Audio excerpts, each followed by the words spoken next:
नमस्कार साथियों। आयुक्त कॉलेज शिक्षा राजस्थान व राजकीय लोहिया महाविद्यालय के इतिहास विभाग के संयुक्त तत्वावधान में आयोजित ज्ञानदूत कार्यक्रम 2.0 में मैं डॉक्टर डी के चारण आप सभी का हार्दिक स्वागत करता हूं। व्याख्यान की इस श्रृंखला में आज हमारे साथ स्टूडियो में हैं राजकीय लोहिया महाविद्यालय के इतिहास विभाग के सहायक आचार्य श्री अशोक कुमार। मैं श्री अशोक कुमार का स्टूडियो में स्वागत करता हूं और उन्हें आमंत्रित करता हूं कि वे अपना व्याख्यान प्रारंभ करें। माननीय श्री अशोक कुमार। धन्यवाद सर। आज के इस व्याख्यान में हम मध्यकालीन भारतीय इतिहास के महान शासक शेरशाह सूर के बारे में चर्चा करेंगे।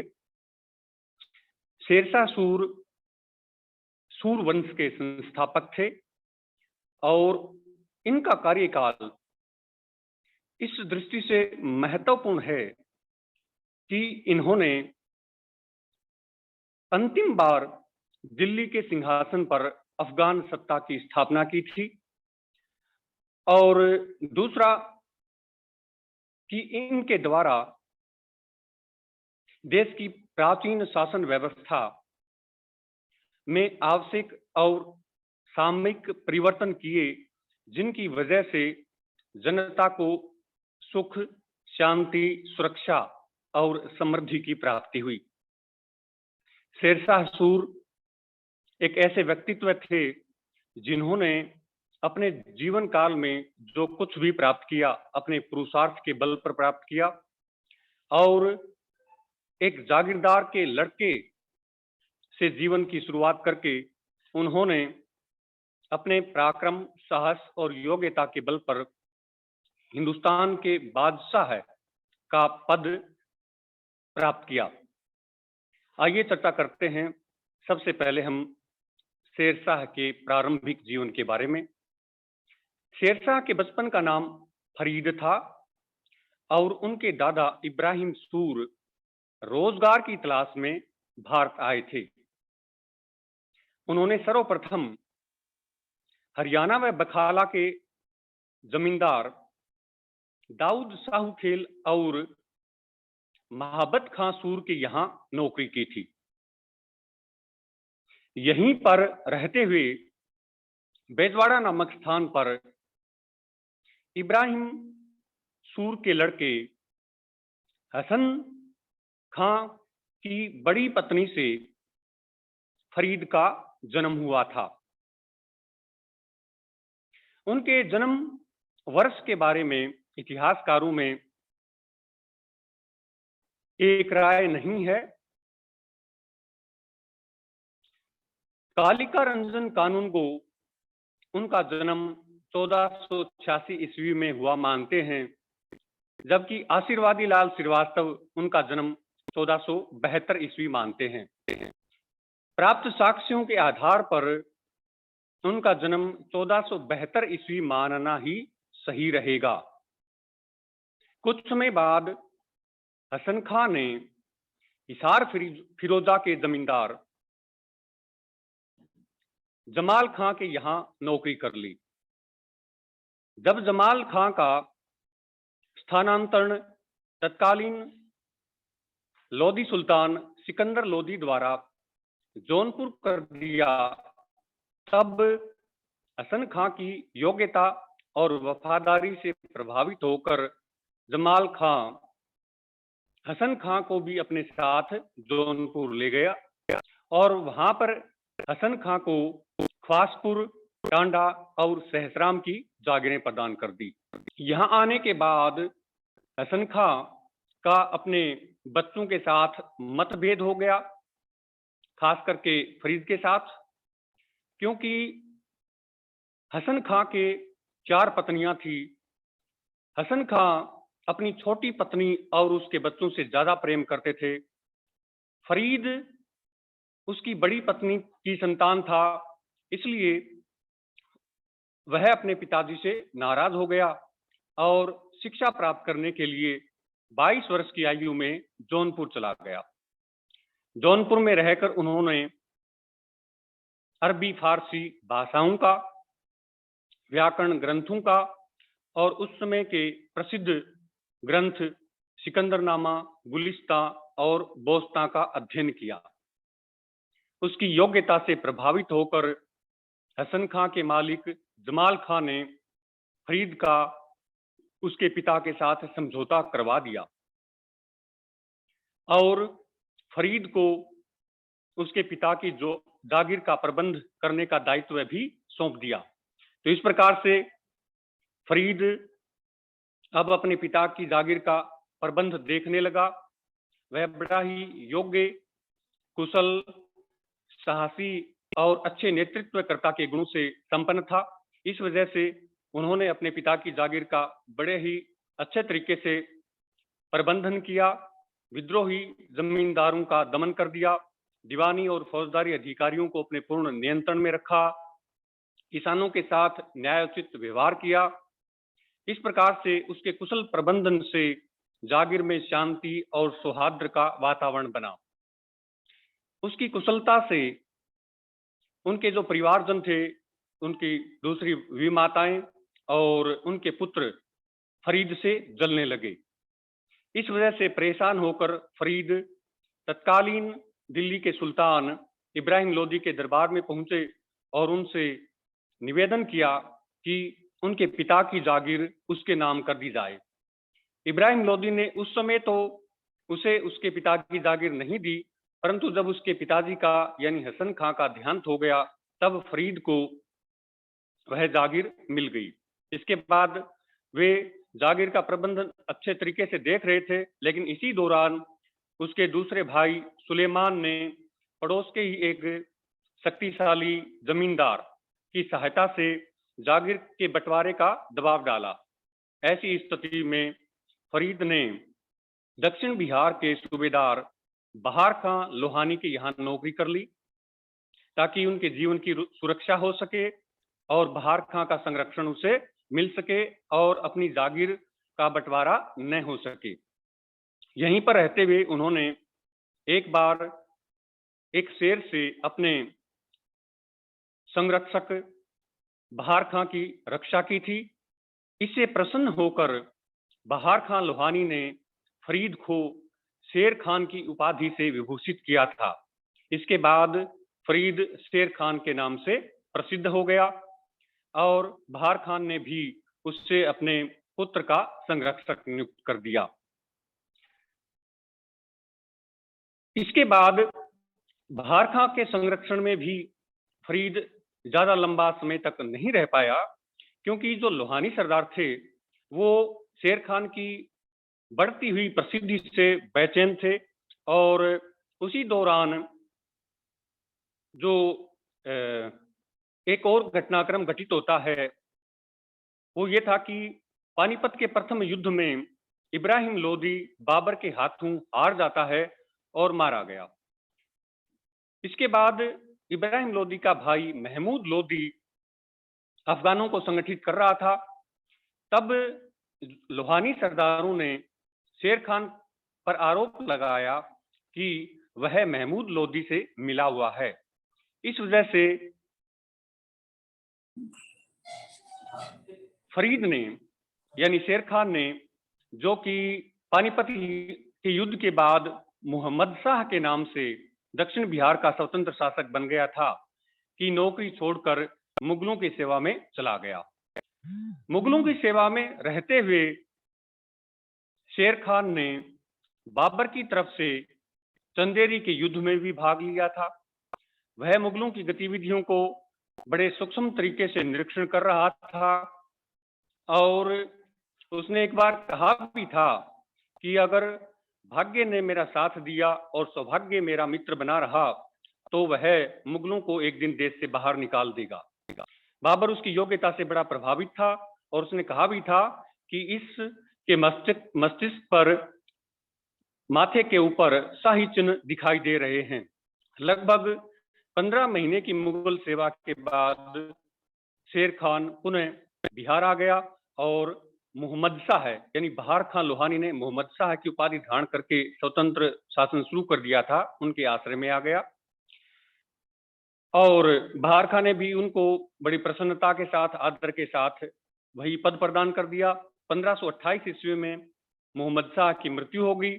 उसके बाद उसकी बेगम दूदू बेगम ने उसको अपना सहयोगी नियुक्त कर दिया, क्योंकि अभी भी बहार खां का लड़का जलाल खां अल्पवयस्क था और अब शेर खान की स्थिति और ज्यादा सुदृढ़ हो गई थी।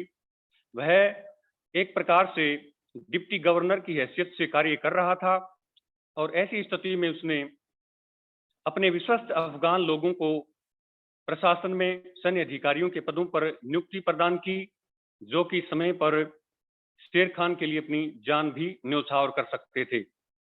इसी दौरान महमूद लोदी भागकर बिहार आया और उसने बाबर के विरुद्ध अफगानों से सहायता की याचना की। न चाहते हुए भी शेर खान ने महमूद लोदी का साथ दिया। मई 1529 ईस्वी में महमूद लोदी और बाबर के बीच घाघरा का युद्ध हुआ। इस युद्ध में महमूद लोदी बिना लड़े ही भाग खड़ा हुआ। शेर खान और जलाल खान ने अकबर का आधिपत्य स्वीकार कर लिया। बदले में वार्षिक कर भेजने के बदले में जलाल खां को उसका क्षेत्र और शेर खान को उसकी जागीर लौटा दी। इसके कुछ समय बाद दूदू बेगम का भी देहांत हो गया। अब एक प्रकार से शेर खान बिहार में सर्वेसर्वा बन गया था, क्योंकि जलाल खां अभी भी अल्पवयस्क ही था। उनकी बढ़ती हुई प्रसिद्धि से लोहानी सरदार जल उठे और उन्होंने बंगाल के शासक नुसरत शाह को आक्रमण करने के लिए आमंत्रित किया। 1529 में नुसरत शाह ने आक्रमण किया, परंतु शेर खान ने उसको बुरी तरह हराया।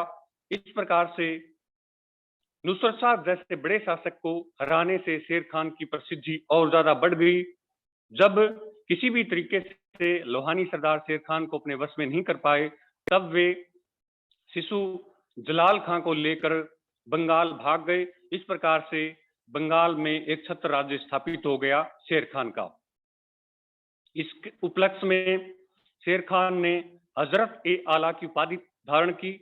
अगले ही वर्ष शेर खान को चुनार के दुर्ग पर अधिकार करने का अवसर मिल गया।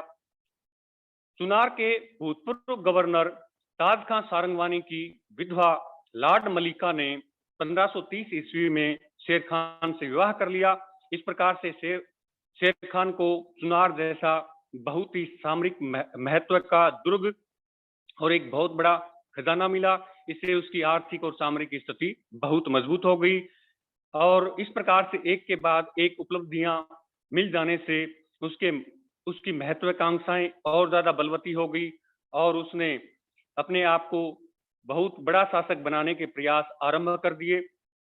अब देखते हैं शेर खान का हुमायूं के साथ संघर्ष। आपको पता है कि 1530 ईस्वी में बाबर के देहांत के बाद में हुमायूं अगला शासक बना।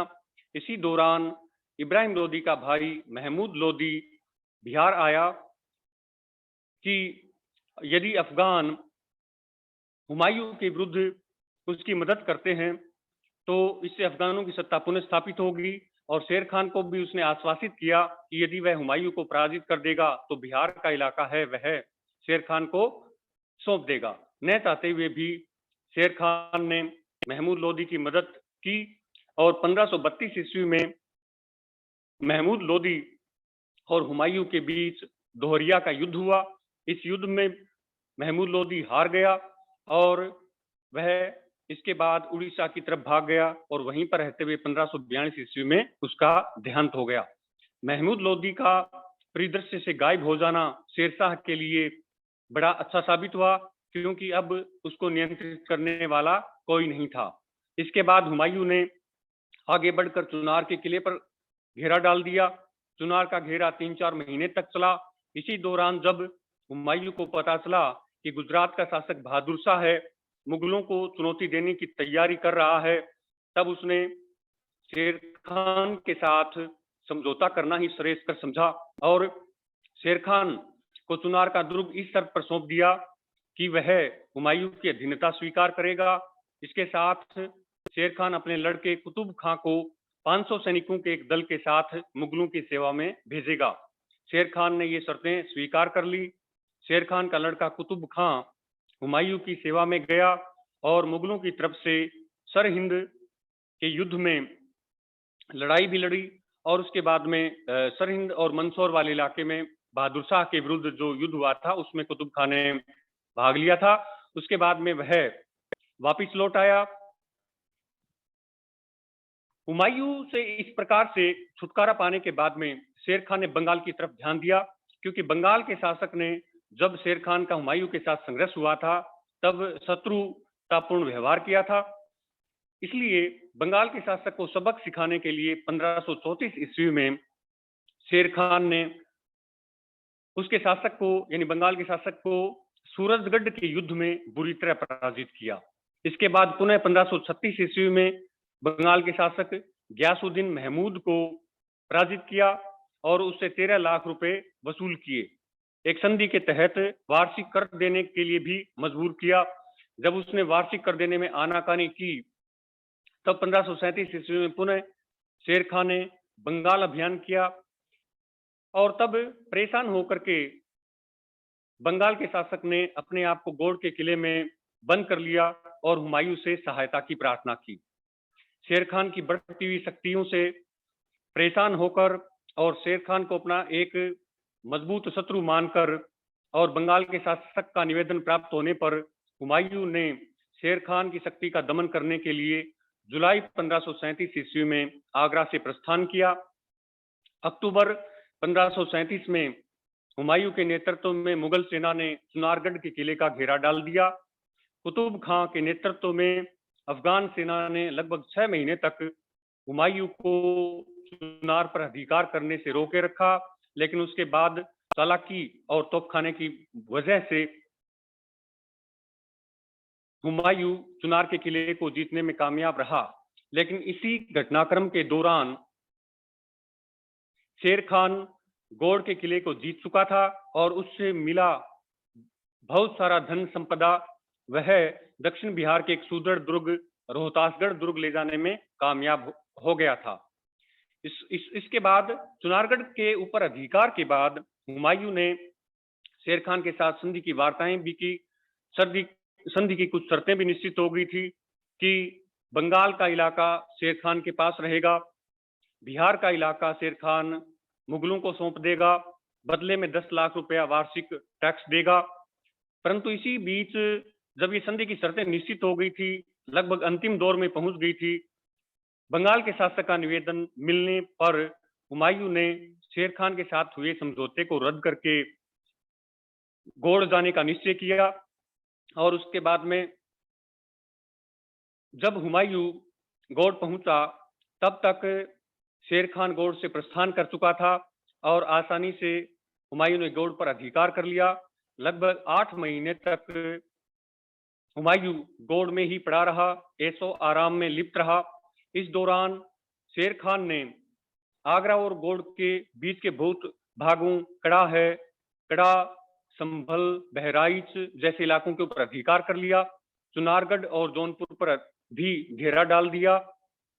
ऐसी स्थिति में हुमायूं बड़ी ही परेशानी में फंस गया, क्योंकि उसका आगरा के साथ संपर्क पूरी तरह से टूट गया था।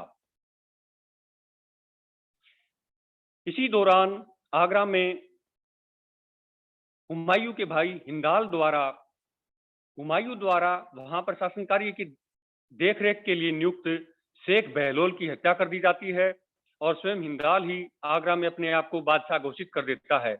ऐसी संकटपूर्ण स्थिति में मार्च 1539 में हुमायूं ने गौड़ से आगरा के लिए प्रस्थान किया।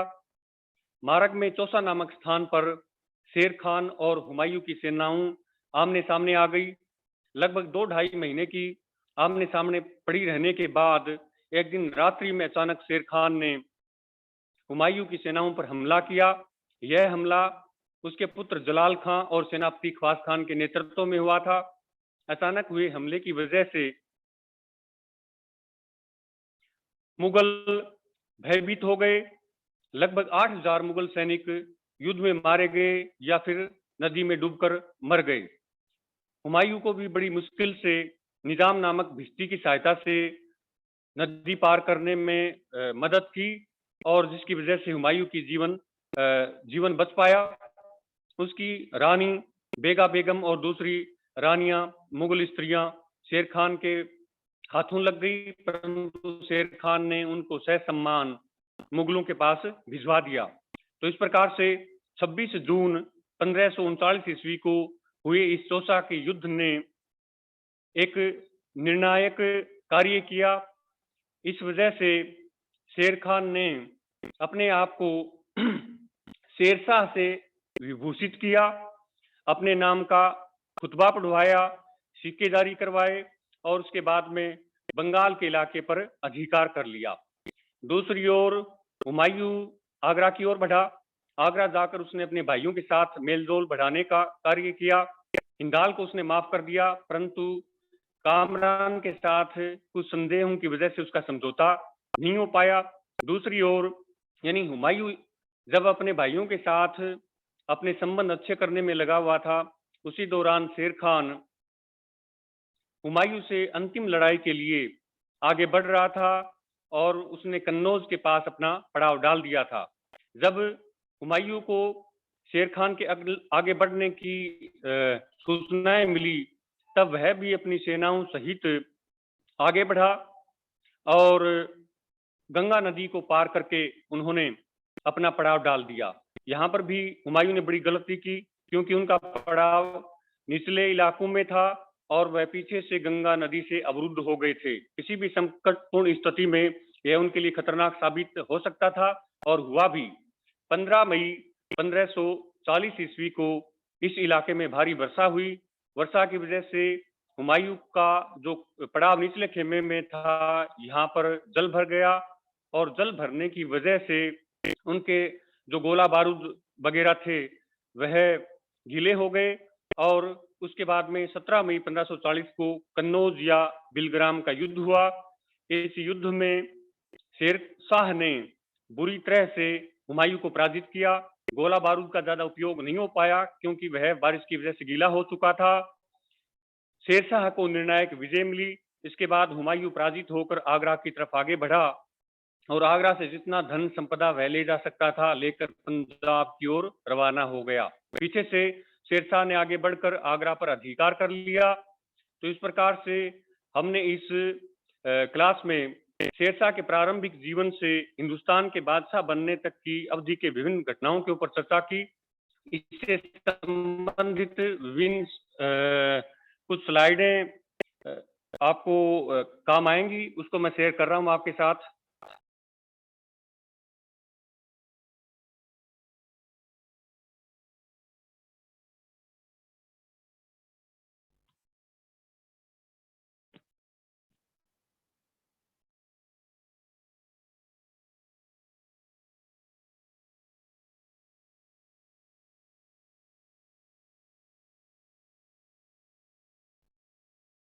इसमें महत्वपूर्ण बिंदुओं को दर्शाया गया है।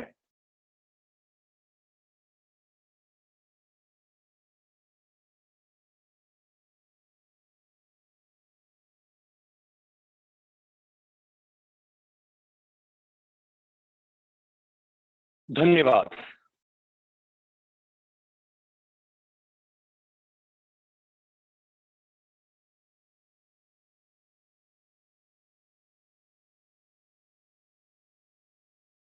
हो गया श्री